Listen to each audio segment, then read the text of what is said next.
मुलांना इंग्रजी वाचन या सिरीज मध्ये आज 5व्या दिवशी आपण वाचन तर करणारच आहोत, पण त्याचबरोबर स्पेलिंग बनवायला सुद्धा आपण शिकणार आहोत। आजपर्यंत आपले 4 व्हिडिओ झाले, त्यामध्ये आपण कोणते रूल शिकले होते तर पहा, आपण हे रूल शिकलेले आहेत आतापर्यंतच्या व्हिडिओज मधून। त्याच्या मदतीने आपण आज स्पेलिंग बनवायला शिकणार आहोत। तर ए चा आवाज आपण पाहिला ॲ, ई चा आवाज पाहिला ए म्हणजे मात्रा, आय चा आवाज पाहिला ई म्हणजे वेलांटी, ओ चा आवाज अ म्हणजे काना आणि चंद्र, यू चा आवाज पाहिला अ म्हणजे कुठेही काना मात्रा वगैरे न देता, म्हणून इथे आपण डॅश दिलेला आहे। सो याच बरोबर आपण पाहिलं की ए बी सी डी पासून झेड पर्यंत प्रत्येक लेटरला एक आवाज असतो, एक उच्चार असतो त्याचा, आणि त्या आवाजानुसारच आपण स्पेलिंग बनवत असतो किंवा आपण वाचन करत असतो।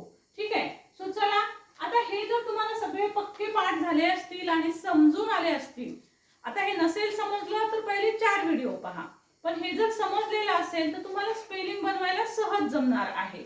ओके, तर चला बघूया आपण स्पेलिंग कसे बनवायचे। जनरली तुम्हाला एबीसीडी चे सगळे आवाज जे आहेत ते तुम्हाला सहज येतात, जसं की बी चा आवाज ब असेल, एम चा आवाज म असेल, एल चा आवाज ल असेल, आर चा आवाज र असेल। सो असे आवाज तुम्हाला सगळ्यांना येतातच। तर आता बघूया आपण, सुरुवात करूया आपण। इथे मी काही शब्द लिहिलेले आहेत, या शब्दांच्या मदतीने आपल्याला हे स्पेलिंग जे आहे ते तयार करायचे। बघा आता याच्यामध्ये काय काय रूल लक्षात घ्यायचे। बघा आता इथे आहे टी, आपल्याला टी साठी लिहायचे सुरुवातीला ट साठी आपल्याला स्पेलिंग लिहावं लागेल टी। त्यानंतर चंद्रासाठी बघा तिथे ए साठी ॲ दिलेला आहे। आता चंद्र दिसला की आपण लेटर ए लिहायचं आहे, फक्त चंद्र आहे काना नाही, त्यामुळे आपण इथे लिहिणार ए। त्याच्यानंतर एन आहे जो शॉर्ट मध्ये दिलेला आहे, त्यामुळे फक्त एन लिहा, सोबत स्वर वगैरे वॉवल काही लिहायचं नाही। त्यानंतर ग चा आवाज येतो जी। सो हा शब्द स्पेलिंग तयार होईल TANG टँग। नेक्स्ट बघा हर्ट। आता याचा उच्चार जर तुम्ही वाचून पाहिला तर हा ह र ट असा असतो। आता याच्यानुसार आपण हे स्पेलिंग तयार करूया। इथे तुम्हाला कुठेही हा चंद्र दिसणार नाही, हा चंद्र दिसणार नाही आहे, वेलांटी पण नाही आहे। ओके, सो हा उच्चार आहे अ चा उच्चार आहे। ह म्हणजे ह साठी येणार एच। आता आपल्याला याच्यासोबत कोणतं तरी एक आपल्याला वॉवल घ्यावं लागतं। सो यापैकी कोणतं वॉवल घेणार हे कसं चूज करणार आपण? काहींना वाटेल ए घ्यायचा का, पण ए चंद्र आल्यावर आपण घेतो। सो इथं चंद्र नाहीये, सो अ घ्यायचं आहे। हे येणार नाही, हे येणार नाही, हे नाही येणार, कारण वेलांटी नाहीये, मात्रा नाहीये। सो इथे आपल्याला घ्यावं लागेल यू। त्याच्यानंतर हा आर चा उच्चार आणि टी, सो हा बनेल हर। ओके, त्यानंतर हा शब्द बघूया आर आय। सो इथे वेलांटी आहे, सो वेलांटीसाठी आपल्याला शब्द आय घ्यावं लागेल। सो र साठी घेणार आर, वेलांटीसाठी घ्यायचंय आय। त्याच्यानंतर अनुस्वारला येतो एन आणि जी साठी येतं ग। आहे की नाही साधी आणि सोपी पद्धत? आणि या पद्धतीने जर तुम्हाला स्पेलिंग बनवता आले तर पहा, स्पेलिंग पाठांतराची गरजच नाही। सो नेक्स्ट बघूया डेस्क। आता इथे तुम्हाला दिसेल मात्रा। आता आपण पाहूया मात्रासाठी काय येतं, हा मात्रा, मात्रासाठी येतं लेटर ई। सो डी साठी ड साठी घ्यायचं आहे अगोदर डी, त्यानंतर मात्रासाठी येईल ई, स साठी येईल यस आणि क साठी येईल के, डेस्क। ओके, काही जण म्हणतील क साठी सी घ्यायचं का मॅडम, सी का नाही घेतलं? तर जर शेवटी क चा उच्चार असेल तर लेटर के घ्यावं। नेक्स्ट बघूया आपण क। आता क म्हणजे बघा, क साठी आपण इथे जे आहे ते के पण घेऊ शकतो, परंतु जनरली क चा उच्चार जर आला तर सुरुवातीला लेटर सी घेत असतात। सो इथे येईल सी, आणि इथं एक काना आहे आणि चंद्र आहे। एक काना आणि चंद्र म्हणजे आपल्याला अ घ्यावं लागेल, ओ घ्यावं लागेल। ओके, ओ चा उच्चार अ। सो हे घेतलं मी अ।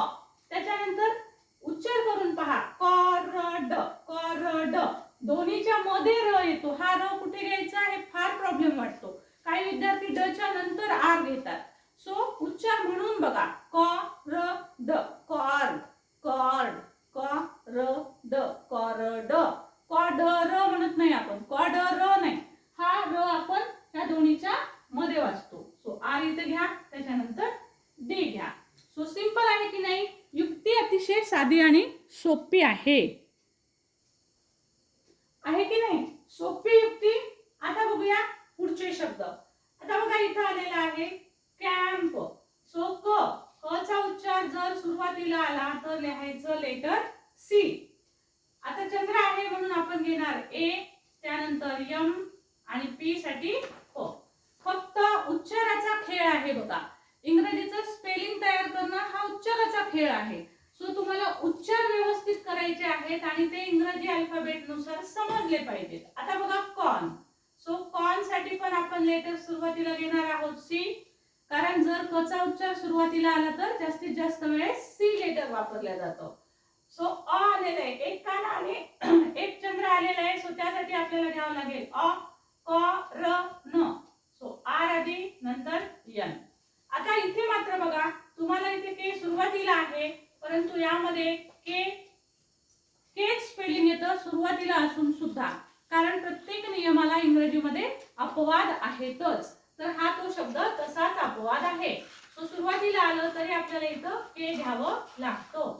सो हे स्पेलिंग तयार होईल आपलं के. आता इथं जंक बघा.